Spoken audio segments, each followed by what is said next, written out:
Perkenalkan, kami dari kelompok 4 akan mempresentasikan tentang tugas besar mata kuliah TPAD, sensor aktuator dan sistem kendali.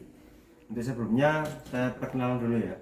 Perkenalkan, nama saya Ahmad Jawabar dengan NIM 11032300043, dan ini ada rekan saya. Dan saya Yukiandra Firdaus dengan NIM 11032300034. Dan saya Agung Ramadhani dengan NIM 11032300045. Dan dengan saya sendiri, Ahmad Jitan Abdillah dengan NIM 11032300332. Nama saya Korwani Budi Baldus Waromi, NIM 1103230041. Saya Yuda Dimin Rujaksono dengan NIM 11032300044. Saya Abdiel Estedewa Prakas dengan NIM 11032300033. Saya Disa Putra dengan NIM 1103230038. 3. Saya Ferdinand Ronald dengan NIM 11032300035. Dan saya Muhammad Zafir Rahmatullah dengan NIM 11032300036. Oke, jadi kami bakal menjelaskan tentang tugas tambahan berupa driver motor, dan ini hasil rakitan kami. Dan buat komponennya mungkin bisa dijelaskan oleh teman saya. Untuk komponennya sendiri kita menggunakan dua buah MOSFET berjenis IRF Z44N, lalu ada MOSFET IRF 4905, lalu ada 4 buah dioda. Untuk rangkaian komponen selanjutnya akan dijelaskan oleh rekan saya. Di sini kami juga menggunakan resistor 1K sebanyak 4 biji. Selain itu ada transistor BD39 sebanyak 2 biji. Dan yang terakhir ada kita menggunakan 3 terminal. 1, 2, 3. Baik, untuk selanjutnya bisa dilihat ada gambar simulasinya, diagram rangkaiannya. Nah, untuk diagram sendiri kami menggunakan konfigurasi hybrid. Jadi di mana driver kita ini bisa melakukan pergerakan motor itu putar kanan dan putar kiri. Nah, untuk bagian yang atas itu menggunakan MOSFET yang tipe P channel, dan yang bawah itu tipe N channel. Mungkin itu saja. Selanjutnya kami akan menjelaskan tentang kontrol motor dengan Arduino. Di sini yang pertama ada Arduino, kemudian ada driver motor, dan yang ketiga ada dinamo, yang keempat ada LCD, kemudian yang kelima ada potensio, dan yang terakhir ada sumber arus. Oke, jadi selanjutnya untuk yang pertama yakni motor driver pada pin ENA itu menuju ke PWM Arduino pin 9 sini. Kemudian pin in 1 driver motor menuju ke pin 8 Arduino. Dan pin in 2 driver motor menuju ke pin 7 Arduino. Oke, selanjutnya yaitu ada pin A3 dari Arduino nyambung ke potensio. Lalu ada pin A4 nyambung ke ini LCD. Lalu ada A5 di bawahnya lagi itu ke pin SCK LCD. Lalu ada VCC itu nyambung ke Arduino. Untuk groundnya dua-duanya nyambung. Nah, adapun untuk selanjutnya di sini ada pin 2 Arduino disambungkan ke encoder A motor. Dan kemudian ada pin 4 yang kabel berwarna hijau ini disambungkan ke encoder B motor. Nah, dari pin encoder ini Arduino akan membaca yaitu PWM, RPM, duty cycle yang akan ditampilkan pada layar LCD.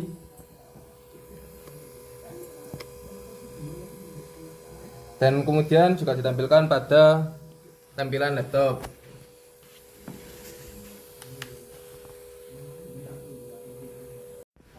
Baik, selanjutnya saya akan di sini menjelaskan bagaimana cara mengatur nilai PWM, duty cycle, dan RPM.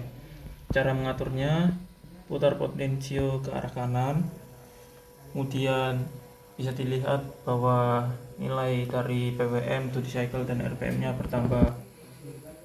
Kemudian ketika diputar ke arah kiri, maka nilai PWM, duty cycle, dan RPM-nya akan semakin turun. Oke, baik, pada PID bagian encoder, di encoder value ini yang didapatkan dari motor itu menghasilkan encoder current sama encoder Brovisius. Oke, jadi dari kedua hasil encoder ini kita menghitung dengan rangkaian ini melalui substrak ini dikali 1 detik dan dikali 60 berdasarkan rumus. Lalu hasil dari perkalian ini dibagi oleh perkalian PPR dan GR dan menghasilkan RPM dan RAW. Nah, jadi setelah kita mendapatkan RPM raw filter yang mentahnya, nah selanjutnya kita akan filter menggunakan low pass filter dengan turunan waktu yaitu 0,01 dan waktunya 0,1. Kemudian pada sistem ini kita menggunakan rumus seperti ini dan kemudian hasilnya kita dapatkan RPM yang telah difilter seperti ini. Oke, jadi yang selanjutnya kita bakal mencoba untuk masuk ke PID controller ya. Jadi sebelumnya kita kan sudah mendapatkan RPM yang sudah difilter. Nah, kita masuk ke PID controller, yang mana di dalam PID controller itu kita membutuhkan yang namanya target RPM dan juga RPM yang sudah kita filter sebelumnya untuk menghasilkan yang namanya sinyal PWM yang kita inginkan, seperti itu. Nah, di dalam subsistem dari PID controller itu sendiri kita memiliki beberapa step ya atau tahapan. Yang pertama adalah untuk mengkalkulasi error. Nah, kalkulasi error itu kita dapat hitung dari target RPM dan juga aktual RPM atau RPM yang sudah kita dapatkan tadi, yang sudah kita filter. Nah, lalu kita jumlahkan di dalam subtract ini, lalu kita dapatkan hasil errornya seperti itu. Nah, setelah dari hasil error tersebut, kita masuk ke step yang kedua, yaitu menghitung proporsional termnya. Nah, kita masukkan errornya ke dalam sini. Lalu ini adalah KP yang perlu kita sesuaikan secara manual seperti itu. Lalu dari KP yang sudah kita sesuaikan secara manual dan error yang sudah kita dapat, kita kalikan di dalam subtract ini. Lalu setelah itu kita sesuaikan jangkauannya di dalam sini. Sesuaikan jangkauan gelombangnya agar agar dapat kita lihat lah istilahnya. Nah, kita berikan jangkauannya itu sesuai dengan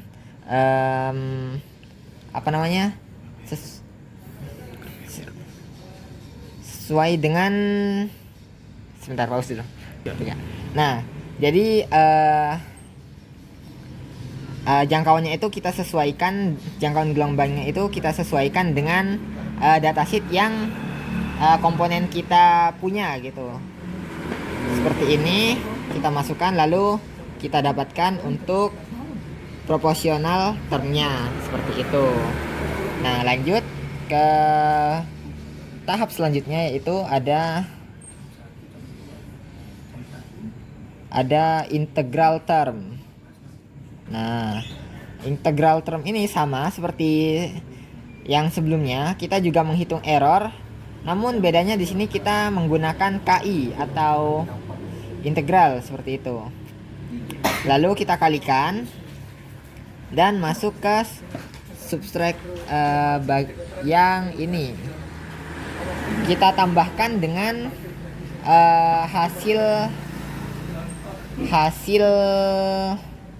RPM sebelumnya. Kita jumlahkan di bagian sini, lalu kita masuk ke dalam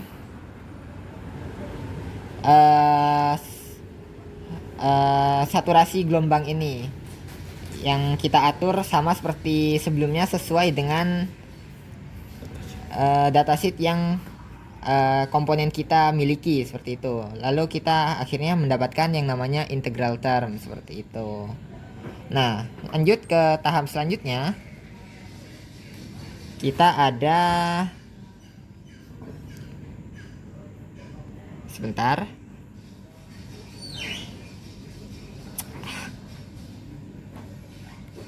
Di step selanjutnya kita menghitung derivative term atau turunan termnya. Nah, sama kita menggunakan error dan menggunakan KD di sini yang perlu kita sesuaikan juga secara manual. Lalu kita kalikan di subtract bagian sini. Lalu kita yang sebelumnya kan kita jumlahkan tuh. Nah, yang di bagian sini bedanya adalah kita kurangi dengan hasil yang sebelumnya. Hasil dari RPM sebelumnya. Lalu di sini sama seperti sebelumnya, kita sesuaikan juga saturasinya menurut datasheet yang komponen kita miliki, dan hasilnya adalah derivative term yang kita inginkan atau turunan yang kita inginkan. Oke, lanjut yang terakhir, pause. Nah, dari proses tersebut bentar pause lagi ya. Nah, dari ketiga step sebelumnya bisa langsung kita gabungkan ke dalam PID term ini ya. Step kelima. Nah, kita jumlahkan ketiga term sebelumnya itu. Nah, baru kita sesuaikan saturasinya seperti ini dan kita dapatkan PWM sinyal yang kita inginkan. Nah, lalu selanjutnya lagi kita masuk ke yang namanya PWM generator. Nah, jadi PWM generator ini, nah di bagian sini PWM sinyal yang sudah kita dapatkan bakal kita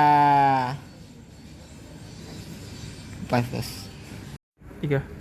Nah, lanjut ke tahap selanjutnya, yaitu untuk mengset targetnya. Nah, tadi kan kita perlu target RPM kan. Nah, di sini kita mengset targetnya itu, misalkan nih kita set targetnya itu pengennya 200.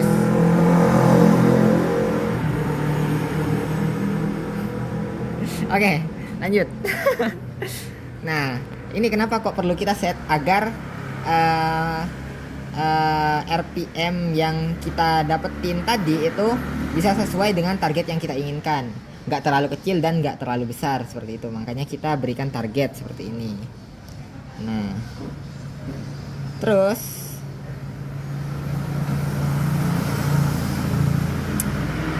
halo. Nah, setelah itu kita juga punya yang namanya PID tuner, yang dimana ini merupakan jangkauan dari komponen yang kita punya dengan batas maksimum RPM-nya seperti itu, yaitu 1000 ya. Yang berarti kita menghasilkan jumlah sekian seperti itu.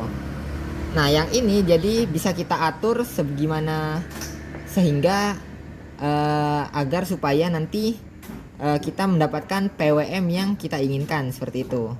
Bisa kita geser-geser, entah itu dari KP-nya, dari KI-nya, ataupun dari KD-nya seperti itu. Nah, lanjut yang di bawah sini itu ada yang namanya target RPM-nya tadi, terus RPM filter yang sudah kita dapatkan juga, terus sama PWM sinyal yang sudah kita dapatkan. Kita satukan semuanya ke alat yang satu ini, namanya adalah scope, seperti itu, untuk memunculkan hasilnya. Mungkin itu saja yang bisa saya jelaskan. Terima kasih, lanjut. Sekian presentasi dari kami. Apabila ada salah kata kami mohon maaf. Wassalamualaikum warahmatullahi wabarakatuh.